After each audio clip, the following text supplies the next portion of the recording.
Hello. Thanks for stopping by.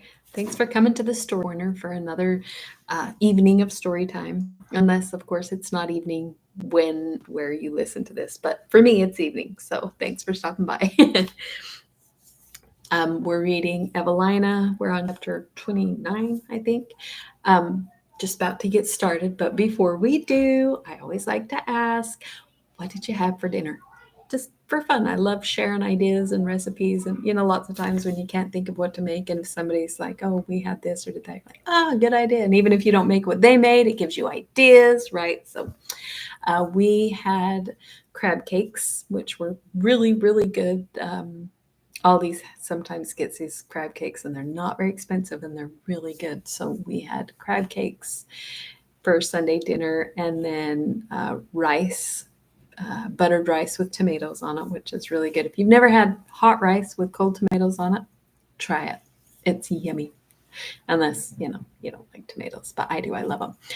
And then spinach salad, and that was really good too. And then I made, instead of doing ranch or like what's it called, the tartar sauce, for fish and stuff, I kind of did a mix. So I made a sauce that was kind of like tartar sauce, and it had mayonnaise and sour cream and dill weed, so it was a little bit like this dill fish sauce, but it had lemon in it and it had ranch in it and it had spicy teeny tiny mini pickles cut up in it, so it was real spicy and it was really good. And then I put it over the salad like a dressing and over the crab cakes as like a tartar sauce kind of, and it was really good for both. Like, it worked. It's very yummy, versatile, super good. And we haven't had dessert yet because I have been running around like a chicken with my head cut off trying to get everything done that needs done. But I'm just going to cut up some fresh fruit and make a little fruit dip because that's just one of our favorite things. So I'll be doing that after we're done here. So we'll be having, and we did a little bit of grocery shopping today. So we have a fresh pineapple and we have some grapes and bananas and strawberries. So we have quite a bit of really yummy fresh fruit with a little bit of a dip. So it's going to be good. I'm excited. Okay. Oh, and then sorry, I almost started reading before I forgot to show off my stuff. The stuff that I make that's so cute because I make cute stuff, right? I love to make things. So I'm gonna start off and just remember that everything I show you on here, you can buy it. It is for sale. And now it might not be in my store, and most of this stuff isn't because I have like 200 things in my store and like 1,000 things for real that I've made. So I used to be going through it a lot and constantly remaking things, not remaking, but making new things and selling because I was going to shows and fairs and craft shows and stuff and selling every weekend. But I haven't done that for a long time. So now I have all this stuff that I was making as I went to these events. And then I had to stop going to events for a while. And so now I have all this stuff. So if there's anything you see, it's probably not in my store, message me. You can get it, you know. And then, if there's several things you want, then if you get like over $30 worth of stuff, you can get free shipping, which is like 2 items because my stuff is only 15, 16, 20, 25. It depends on what it is. Like if it's an earring and necklace set, it's probably $30, and then you just get free shipping. But yeah, it's all for sale. It's all available. So if there's anything you see that you want, just text me and see if I still have it because I do sell some stuff still. But this is a bracelet, and it has a real dried flower, one that I picked and dried. In fact, I think this one I picked on the California coast. Cute, right? And then I put a little, it was white, but I kind of wanted it to have like this soft green look. So I sprinkled a really fine glitter over the top of it. So it sparkles green, but it's this cute white flower just set, and then it has a little bit of a leather band. So, I'm not going to put it all the way on, but about that size. Really cute bracelet. And then I have these cute little rose earrings, and it's kind of hard to tell in this lighting, but they're kind of a red pink, but the tips are a little bit silver tipped. And it just does not show up in this lighting much. You might be able to see it a little bit, but they're really cute. And then they're on a cute decorative, I don't even know what you'd call this, spacer. And so they dangle and then the rose is down here, right? So they would be like, come on, about like I'm trying to show you, and I'm backwards on my camera to my face, about like that. So the rose would come about down to here, and they're small, like you can see on my hand that they're quite tiny little roses. They're really cute. And then I have this necklace, which is cute. So this is also a flower that I have picked and dried. So it's set in a real dried flower. And then I did just the clear resin because I just kind of wanted it to look like it was sitting in glass. And so it's got that clear resin around it, and then the little dried flower, and then just a little crystal diamond, hanging off the bottom. Not a real diamond, of course. I mean, I could do that once I get really good, and you could pay $500 for it. But right now it's like $20 because I didn't use real diamonds. But yeah, it's really, really pretty with that kind of rose pink dried flower set in the heart. Cute necklace. Anyway, so there's that. So there's a couple of things I've made. I do enjoy showing them off because, I enjoy making them. And what's the point of making it if you never show it off? Okay, so Evelina, chapter 29, I believe. Now, just a little recap, and I don't always remember to do the recap, but Evelina, so she was with her cousins, and they were out, got stuck in the rain in some shop, and then she saw Lord Orville's carriage, and anyway, it was this whole thing where she was with the Bringtons, and they were like, oh well, you know him, so we could just use his carriage, and then they said for his servants to go ask him if Evelina, Miss Anvil, could take his carriage, and she would never have asked him, but he was really sweet, and he said yeah, and so they took it to get the ride home, she was just so mortified that they would just take advantage of him and use him.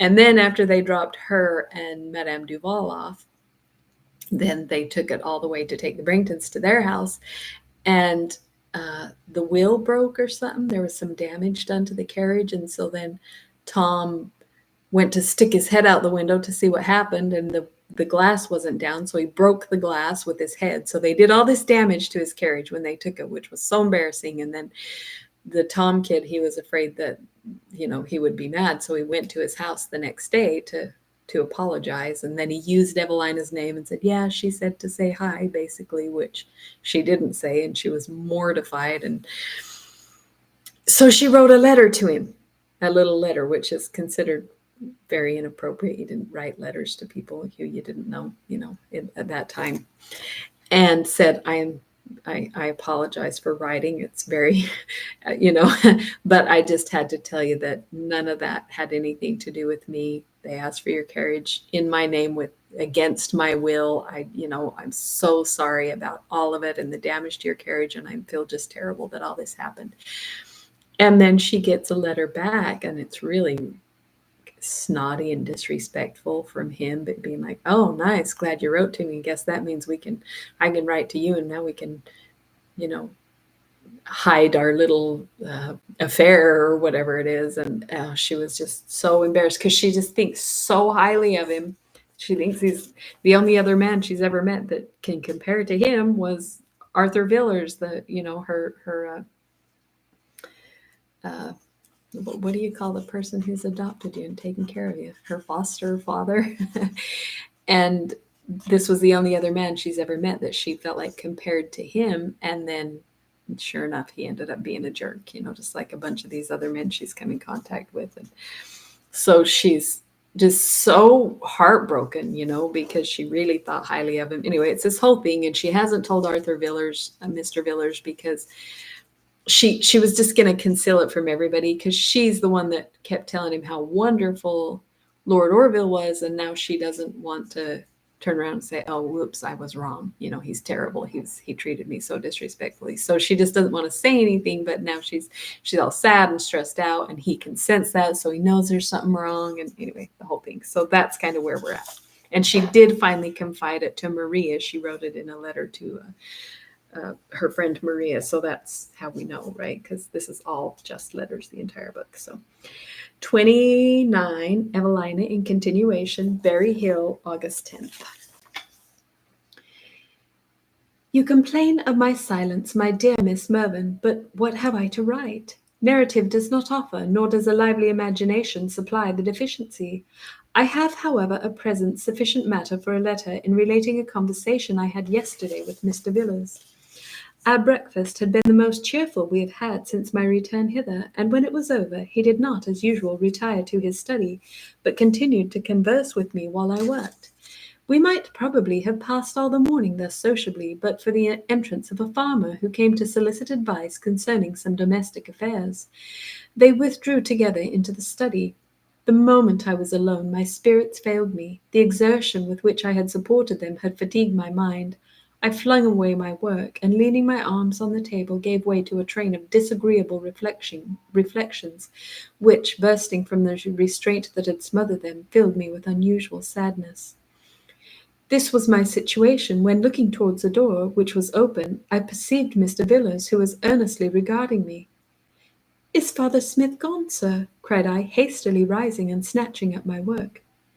Don't let me disturb you, said he gravely. I will go again to my study.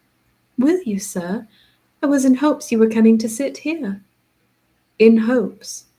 And why, Evelina, should you hope it?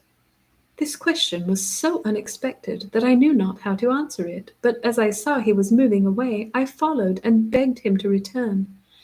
No, my dear, no, said he with a forced smile. I only interrupt your meditations.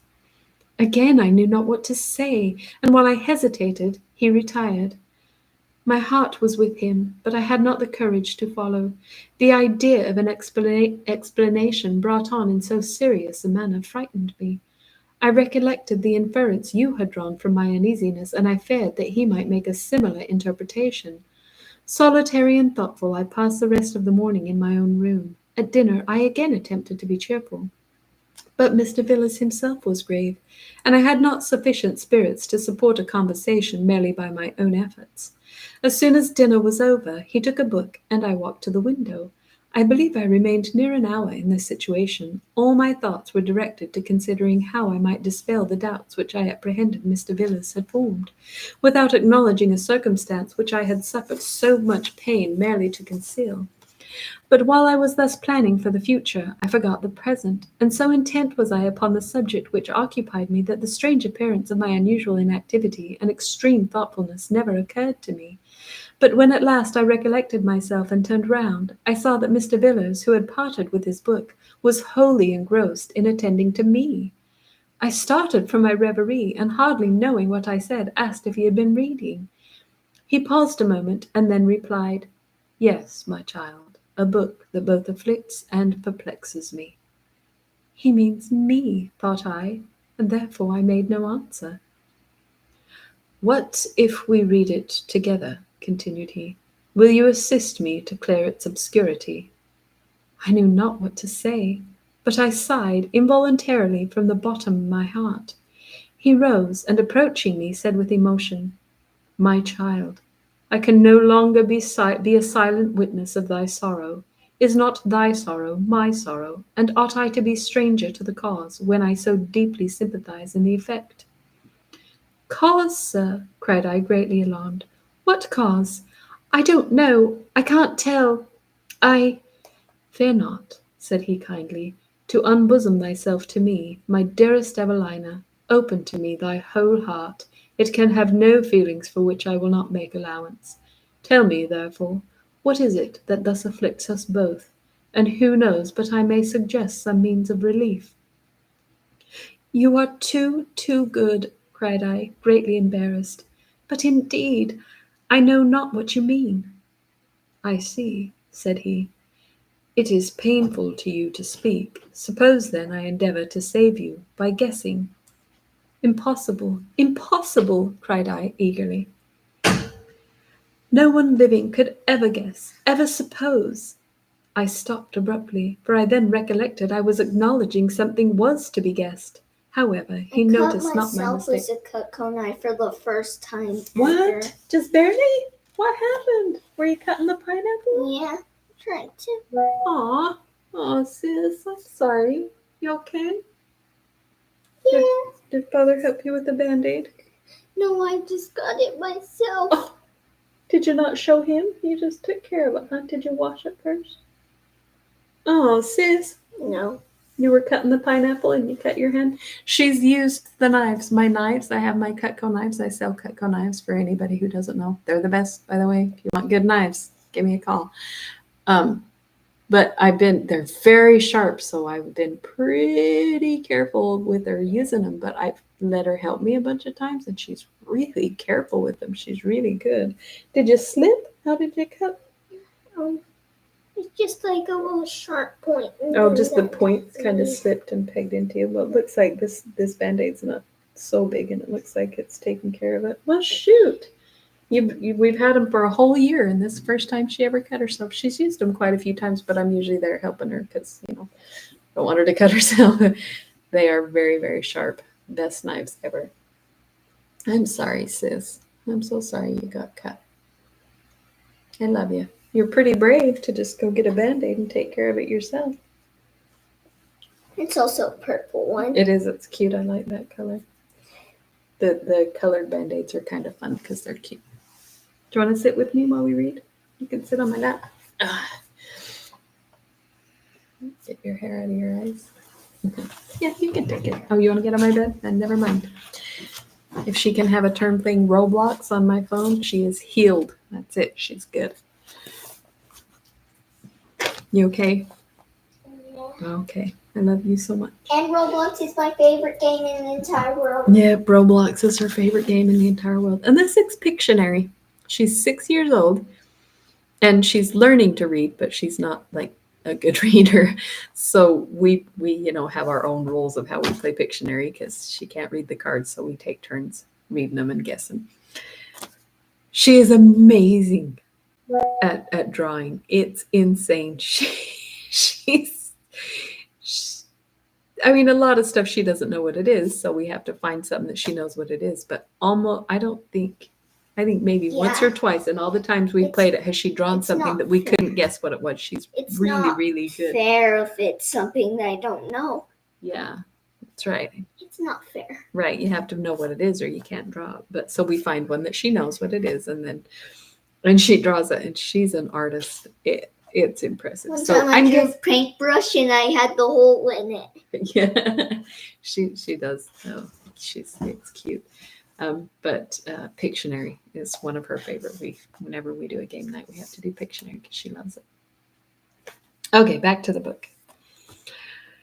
And Andy has Roblox on our computer, so some nights we play Roblox together. Yep, she gets to play Roblox with her sister, who's 2,000 miles away. We love you, Mandy. Not too long. Yeah, it's usually not very long. It's because she gets home from work and then she's making dinner and she's busy, but she takes the time for you, and it's so sweet. Yeah. One time we played speedrun, she helped me guess. She helped me read it. And then everyone gets the exact same thing. And then either you get in first place, second place, or third place. Yeah, it's a little drawing contest, and she does pretty good on there. Okay, back to the reading. And there's a ton of games on Roblox. Yeah, so many. Okay, so she's kind of admitting to him that there is something wrong because she keeps telling him she's fine, but obviously she's not. So now he says, "At least let me try," answered he mildly. "Perhaps I may be a better diviner than you imagine. Yeah, there's a garbage If I guess can everything that is probable, below. surely I must approach near the real reason. Bye. Be honest then, my love, and speak without reserve. Does not the country, after so much gaiety, so much variety, does it not appear insipid and tiresome? No, indeed, I love it more than ever, and more than ever do I wish I had never, never quitted it. Oh, my child, that I had not permitted the journey. My judgment always opposed it, but my resolution was not proof against persuasion. I blush indeed, cried I, to recollect my earnestness, but I have been my own punisher. It is too late now, answered he, to reflect upon this subject. Let us endeavour to avoid repentance for the time to come, and we shall not have erred without reaping some instruction. Then, seating himself, and making me sit by him, he continued, I must now guess again. Perhaps you regret the loss of those friends you knew in town. Perhaps you miss their society, and fear you may see them no more. Perhaps Lord Orville? I could not keep my seat, but rising hastily said, Dear sir, ask me nothing more, for I have nothing to own, nothing to say. My gravity has been merely accidental, and I can give no reason for it at all. Shall I fetch you another book, or will you have this one again? For some minutes he was totally silent, and I pretended to employ myself in reading, in looking for a book. At last, with a deep sigh, I see, said he, I see but too plainly that though Evelina is returned, I have lost my child. No, sir, no, cried I, inexpressibly shocked. She is more yours than ever. Without you, the world would be a desert to her, and life a burden. Forgive her then, and, if you can, condescend to be condescend to be once more the confidant of all her thoughts. How highly I value, how greatly I wish for her confidence, returned he. She cannot but know, yet to extort, to tear it from her. My justice, my affection, both revolt at the idea. I am sorry that I was so earnest with you. Leave me, my dear, leave me and compose yourself. We will meet again at tea. Do you then refuse to hear me? No, but I abhor to compel you. I have long seen that your mind has been ill at ease, and mine has largely partaken of your concern. I forbear to question you, for I hoped that time and absence from whatever excited your uneasiness might best operate in silence. But alas, your affliction seems only to augment. Your health declines, your look alters. Oh, Evelina, my aged heart bleeds to see the change. Will you turn that down a little, sis? Bleeds to behold the darling it had cherished, the prop it had reared for its support, when bowed down by years and infirmities, sinking itself under the pressure of internal grief, struggling to hide what it should seek to participate. But go, my dear, go to your own room. We both want composure, and we will talk of this matter some other time.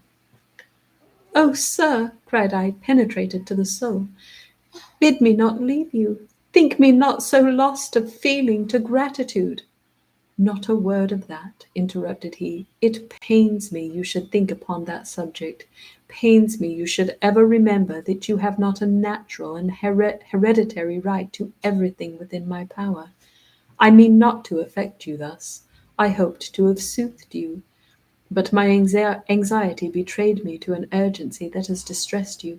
Comfort yourself, my love, and doubt not but that time will stand your friend, and all will end well. I burst into tears. With difficulty had I so long restrained them, for my heart, while it glowed with tenderness and gratitude, was oppressed with the sense of its own unworthiness. You are all goodness, cried I, in a voice scarce audible. Little as I deserve, unable as I am to repay such kindness, yet my whole soul feels, thanks you for it. My dearest child, cried he, I cannot bear to see thy tears. For my sake, dry them. Such a sight is too much for me. Think of that, Evelina, and take comfort, I charge thee. Say then, cried I, kneeling at his feet, say then that you forgive me, that you pardon my reserve, that you will again suffer me to tell you my most secret thoughts, and rely upon my promise never more to forfeit your confidence. Father, my protector, my ever honoured, ever loved, my best and only friend, say you forgive your Evelina, and she will study better to deserve your goodness. He embraced me, he called me his sole joy, his only earthly hope, and the child of his bosom. He folded me to his heart, and while I wept from the fullness of mine, with words of sweetest kindness and consolation, he soothed and tranquillized me. Dear to my remembrance will ever be that moment, When banishing the reserve I had so foolishly planned and so painfully supported, I was restored to the confidence of the best of men. When at length we were again quietly and composedly seated by each other, and Mr. Villiers waited for the explanation I had begged him to hear, I found myself extremely embarrassed how to introduce the subject which must lead to it.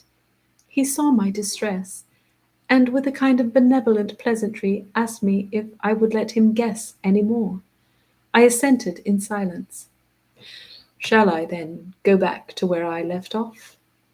If if you please, I believe so, said I, stammering. Well, then, my love, I think I was speaking of the regret it was natural you should feel upon quitting those from whom you had received civility and kindness, with so little certainty of ever seeing them again, or being able to return their good offices. These are circumstances that afford but melancholy reflections to young minds, and the affectionate disposition of my Evelina, open to all social feelings, must be hurt more than usual by such considerations. You are silent, my dear. Shall I name those whom I think most worthy the regret I speak of?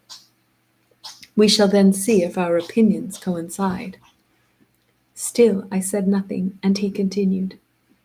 In your London journal, nobody appears in a more amiable, a more respectable light than Lord Orville, and perhaps— I knew what you would say, cried I hastily, and I have long feared where your suspicions would fall. But indeed, sir, you are mistaken. I hate Lord Orville. He is the last man in the world in whose favour I should be prejudiced. I stopped, for Mr. Villiers looked at me with such infinite surprise that my own warmth made me blush. You hate Lord Orville, repeated he. I could make no answer, but took from my pocket-book the letter, and giving it to him, See, sir, said I, how differently the same man can talk and write. He read it 3 times before he spoke, and then he said, I am so much astonished that I know not what I read. When had you this letter? I told him. Again he read it, and after considering its contents some time, said, I can form but one conjecture concerning this most extraordinary performance. He must certainly have been intoxicated when he wrote it. Lord Orville, intoxicated, repeated I. Once I thought him a stranger to all intemperance, but it is very possible, for I can believe anything now.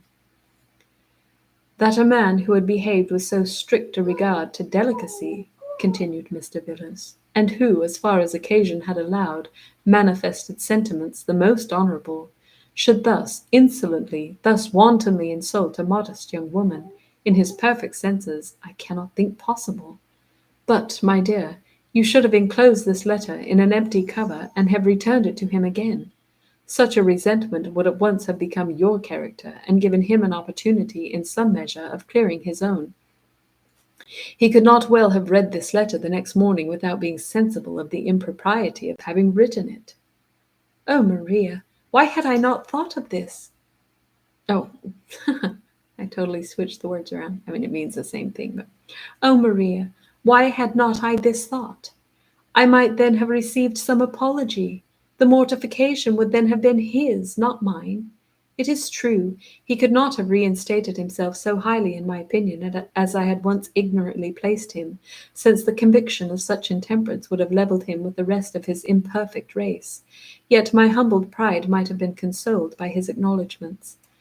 But why should I allow myself to be humbled by a man who can suffer his reason to be thus abjectly debased? When I am exalted by one who knows no vice, and scarcely a failing, but by hearsay, to think of his kindness and reflect upon his praises might animate and comfort me even in the midst of affliction. Your indignation, said he, is a result of virtue. You fancied Lord Orville was without fault. He had the appearance of infinite worthiness, and you suppose his character accorded with his appearance. Guileless yourself, how could you prepare against the duplicity of another? Your disappointment has been proportioned to your expectations, and you have chiefly owed its severity to the innocence which hid sorry, which hid its approach. My goodness, I'm sorry. I read so much faster in my mind than I can talk. that I'm always a whole sentence ahead. And I need to just slow down my reading mind so my mouth can catch up. I will bid these words dwell ever in my memory, and they shall cheer, comfort, and enliven me. This conversation, though extremely affecting to me at the time. Oh, go back, go back. I thought that was part of the conversation. That was okay, I'm going back. Sorry. Your disappointment has but been proportioned to your expectations, and you have chiefly owed its severity to the innocence which hid its approach. I will bid these words dwell ever in my memory, and they shall cheer, comfort, and enliven me. Not cheat. This conversation, though extremely affecting to me at the time it passed, has relieved my mind from much anxiety.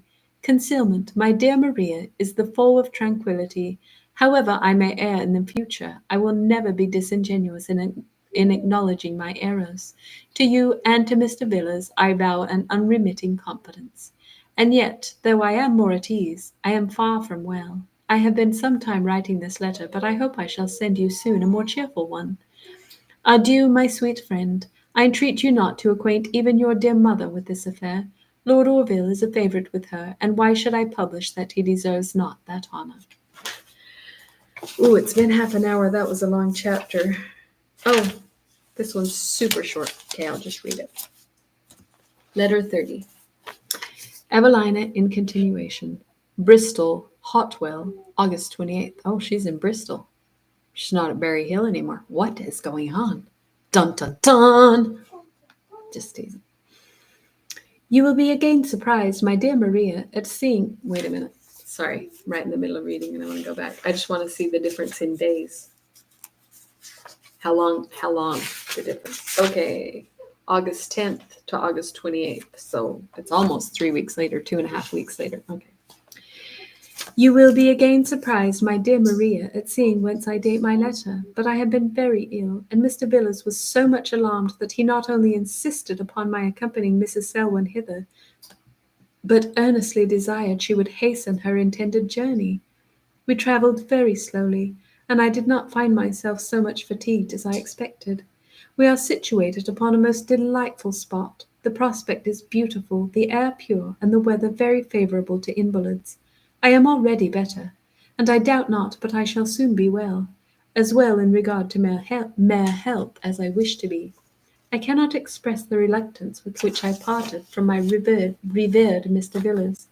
It was not like that parting which last April preceded my journey to Howard Grove, when all expectation and hope, though I wept, I rejoiced, and though I sincerely grieved to leave him, I yet wished to be gone. The sorrow I now felt was unmixed with any livelier sensation. Expectation was vanished, and hope I had none. All that I held most dear upon earth I quitted, and that upon an errand to the success of which I was totally indifferent, the re-establishment of my health. Had it been to have seen my sweet Maria, or her dear mother, I should not have repined. Mrs. Selwyn is very kind and attentive to me. She is extremely clever. Her understanding, indeed, may be called masculine, but unfortunately her manners deserve the same epithet.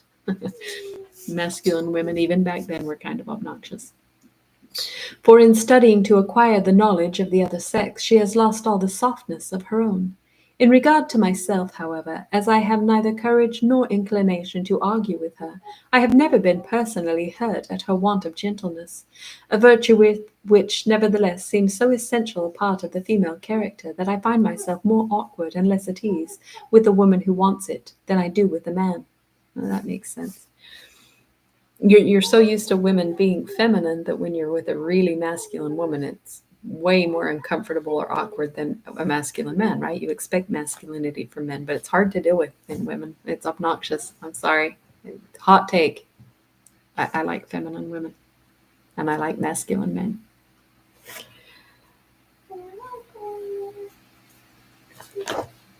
She is not a favourite with Mr. Villiers, who has often been disgusted at her unmerciful propensity to satire, but his anxiety that I should try the effect of the Bristol waters overcame his dislike of committing me to her care. Mrs. Clinton is also here, so that I shall be as well attended as his utmost partiality could desire. I will continue to write to you, my dear Miss Mervyn, with as much constancy as if I had no other correspondent, though during my absence from Berry Hill my letters may, perhaps, be shortened on account of the minuteness of the journal which I must write to my beloved Mr. Villars. But you, who know his expectations, and how many ties bind me to fulfil them, will, I am sure, rather excuse any omission to yourself than any negligence to him. End of the second volume. So we are on to volume 3. Now, I am forewarning, I am scheduled to I'm going to be having a booth at a fair next week, Thursday, Friday, Saturday, and Sunday, and it's all at night. And so I probably won't be doing the readings. I'm going to be crazy busy day and night from early morning to late at night and exhausted and all that. So I'll be reading Monday, Tuesday, Wednesday, but then, and it's not a for sure. It is possible I won't be able to do the fair because we're still waiting to hear back from the fair itself that says whether we have the booth or not.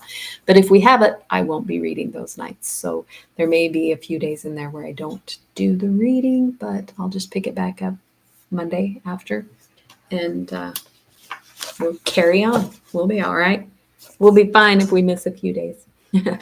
Anyway, that's all for tonight, and we will pick up again tomorrow, Monday. And I appreciate you stopping by. Thanks for coming to the Story Corner and enjoying story time with us. Leave a like on the video if you enjoy it, and we'll see you next time. Bye bye.